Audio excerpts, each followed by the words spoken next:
इतना देर से इनके लिए गाना गा लिया, हाँ? अब क्या कहें। और वो लोग लिख देंगे बिक्कू ने शिल्पी राघवानी को पटा लिया। माफ करिए भैया, काहे कि भैया थोड़ा सा मेजर दे दिए, मेजर। इनका सियाज से ना बड़ा दिल से कहता नहीं कि परसों से मांगा तानी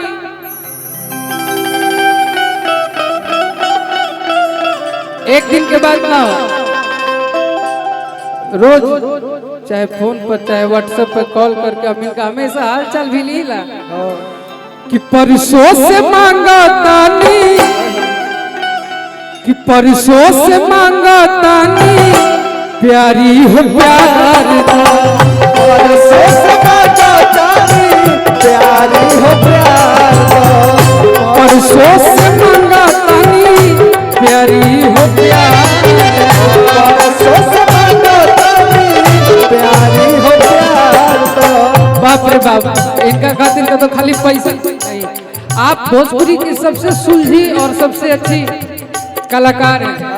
आप हीरोइन तो बहुत है, लेकिन आपका व्यवहार और आपका ईमानदारी, आपका व्यवहार के ज्यादा फैन बानी मुकेश भी आपके, हमू बानी। जितना सभ्य तरीके से आप रहती हैं, इसीलिए तो कह रहे हैं परसों से मांगा तानी प्यारी हो प्यार दा, परसों से मांगा तानी प्यारी हो प्यार दा। दिल बेकरार के, दिल बेकरार के, दिल बेकरार के तन तक, कि दिल बेकरार के, बहुत बहुत आशीर्वाद चाचा। दिल बेकरार के तन तक करार दा, कि परसों से मांगा तानी, परसों से मांगा तानी प्यारी हो प्यार दा, परसों से मांगा तानी प्यारी हो प्यार दा, परसों से मांगा तानी प्यारी हो प्यार दा। दिल ले गया, दिल ले गया परदेसी कोई तो परदेसी कोई तो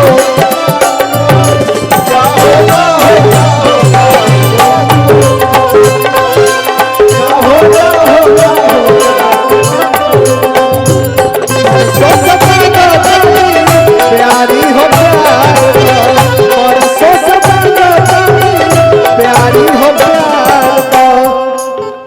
परसों से मांगा तानी प्यारी वो प्यार दो, लेकिन प्यार का परिभाषा ये समझ नहीं रहे हमारा कि कहिया हमके आए हाय हाय हाय पाछा घुमैबू, जिया जिया आज न त कल आखिर लाइन पयबू,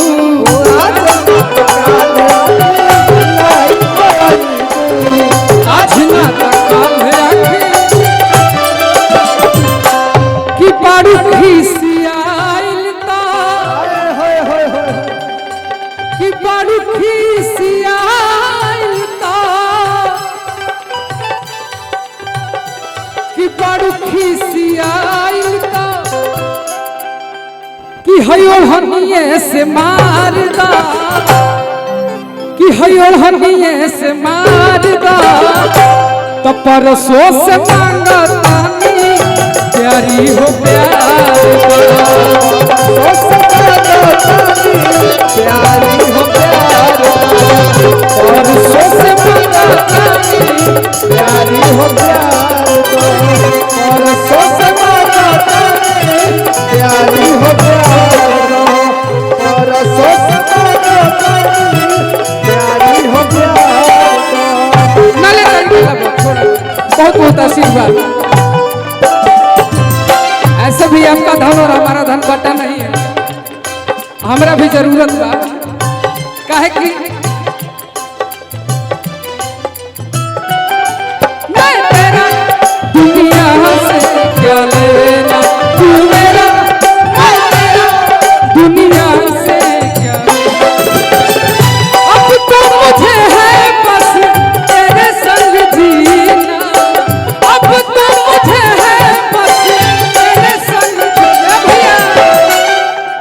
भाई फिर रिक्वेस्ट कर रहे हैं, ये इनके लिए गा रहे हैं बस मंच पे। हाँ हमारे भाई घर गए पर तो नहीं बड़े धसवावेला कि अब तो मुझे है बस तेरे संग जीना।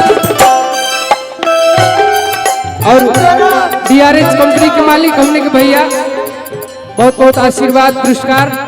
चलिए पहला गाना हमने के तरफ से रही है और सही हमारा शिल्पी रघवानी जी। तू मेरा मैं तेरा दुनिया से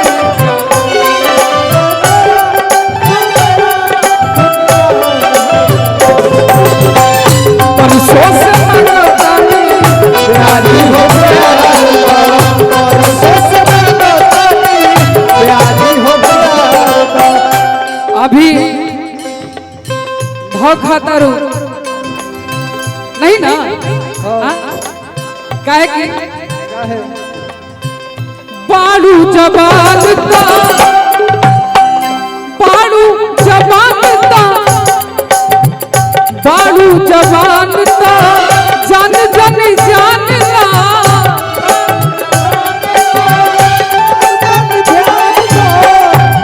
और किए ही बिकू के रानी सब कुछ मांगा सब कुछ यही बिकू के अपना सब कुछ मांगा। और की हऊ हमर भैया के की हऊ हमर भैया के कि अपन दिल से विसार दा तब परसों से मांगा तानी प्यारी हो प्यार दा। और बता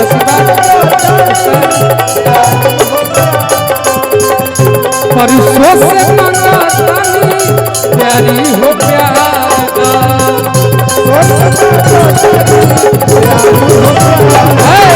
चल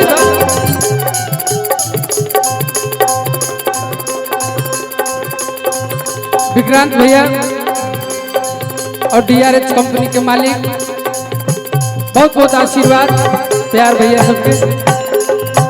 आप लोग इन्हीं मंच तक हमने सब कलाकार के सारा प्यार आशीर्वाद देंगे। परसों से मंगता नहीं प्यारी हो प्यार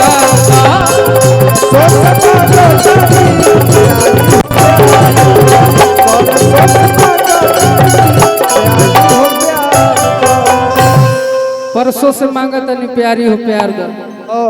चाहे एक गाना और मुकेश भैया शिल्पी रघवानी जी के बैठाई, एक गाना के बाद इनकर एक दो परफॉर्मेंस। हाँ तब तो कुछ रोक बोल दी। अच्छा सब लोग जाने की खाली एक्टिंग करे लिखा है। अभी माइक दे रहे हैं आप।